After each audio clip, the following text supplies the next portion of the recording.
어제 국회 안전행정위원회 국정감사가 여당만 참석한 가운데 반쪽 국감으로 치러졌습니다. 새정치민주연합 안혜미 소속 의원들은 의사진행 발언을 통해 정종석 장관의 총선 필승 건배사는 명백한 선거법 위반으로 사과로 해결될 문제가 아니라며 정종석 장관의 사퇴를 요구하였으나 새누리당은 건배사가 덕담이었다며 제19 감싸기에 나서고 있습니다. 정 장관이 새누리당 국회의원 연찬회에서 건배를 제안하며 자신이 총선을 외치면 참석자들은 필승을 외쳐달라라고 한 것은 당연히 새누리당이 총선에서 승리하기를 공개석상에서 기원한 것입니다. 공직선거법상 선거 중립 의무의 명백한 위반인 것입니다. 더구나 정 장관이 헌법학자 출신의 선거 주무부서 장관이라는 점을 고려하면 결국 충성 건배사를 올린 것이라고밖에 볼 수 없습니다. 내년 총선의 공정한 관리를 위해서 그리고 국민들 앞에 떳떳하기 위해서라도 즉각 물러날 것을 엄중히 요구합니다. 오늘 안행위 국감은 중앙선거관리위원회가 피감기관인 만큼 정종석 행정자치 장관과 최경환 경제부총리 겸 기획재정부 장관의 선거 중립 의무 위반 여부에 대해 국정감사에서 관련 질의가 이어질 것입니다. 국정감사 2일차인 오늘 법사위와 국방위, 기획재정위 등 11개 상임위에서 국정감사가 진행될 것입니다.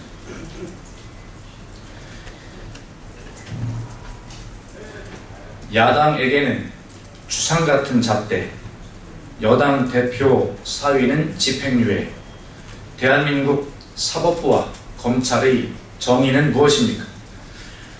새누리당 김무성 대표 사위 마약 투여 혐의에 대한 사법부의 이해할 수 없는 양형 적용과 검찰의 봐주기 의혹이 제기되고 있습니다.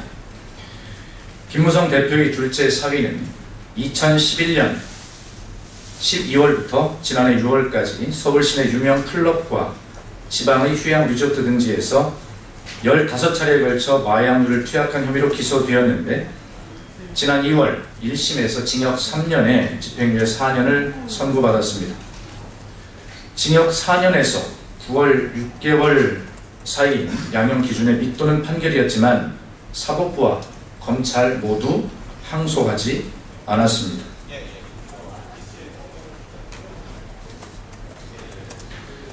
다른 공범들의 경우 실형이 나오기도 한 상황에서 김무성 대표 사위에게 집행유예가 선고됐는데도 검찰이 항소를 하지 않았다는 것은 누가 봐도 봐주기의 전형입니다. 그런데 김무성 대표는 사위는 공인이 아닌데 형의 내용에 대해서도 공개가 되고 하는 것이 아쉽다라는 유감을 표명하고 김정은 새누리당 정책위 의장은 야당의 정치 공세로 매도하고 있습니다.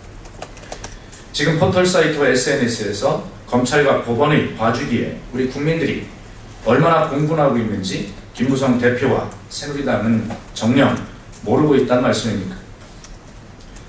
우리 당의 한명숙 전 총리와 문희상 전 비상대책위원장에게는 추상 같은 법적 잣대를 들이대거나 표적 수사를 하면서 여당 대표의 사위에게는 집행유예를 판결하는 것이 대한민국 사법부와 검찰의 정의인지 묻지 않을 수가 없습니다.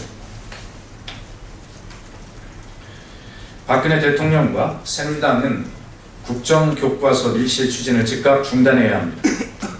지난 9일 우리 당의 도종환 의원이 2015년 6월 2일자 교육부 공문을 근거로 박근혜 대통령이 2014년 2월 13일 교육부에 국정화 등 역사 교과서의 제도 개선을 지시했다고 밝혔습니다. 2014년 친일 독재 미화 교학사 교과서가 일선 현장에서 외면당하자마자 박근혜 대통령이 교과서의 국정화를 지시한 것으로 읽히는 대목입니다. 청와대는 오늘 대통령이 국정교과서를 언급한 적이 없다라고 말하고 다만 한국사 교과서의 미비점을 개선하라는 일반론적인 말을 하였다라고 변명하고 있습니다. 하지만 황의엽 부총리 겸 교육부 장관은 10일 국회 교육문화체육관광위원회 국정감사에서 국정화를 배제하지 않는다라고 말해 정부 차원에서 한국사 교과서의 국정화 또는 검정 기준을 강화하여 정법의 입맛에 맞는 교과서를 만들 것임을 시사하였습니다. 박근혜 대통령과 새누리당이 추진하고 있는 뉴라이트식 식민사관에 입각한 교과서 국정화는 대다수 교육감 및 다수의 교사들 그리고 독립운동단체들까지도 반대하고 있습니다. 국민이 반대하는 국정교과서의 밀실 추진은 즉각 중단되어야 합니다. 이상입니다.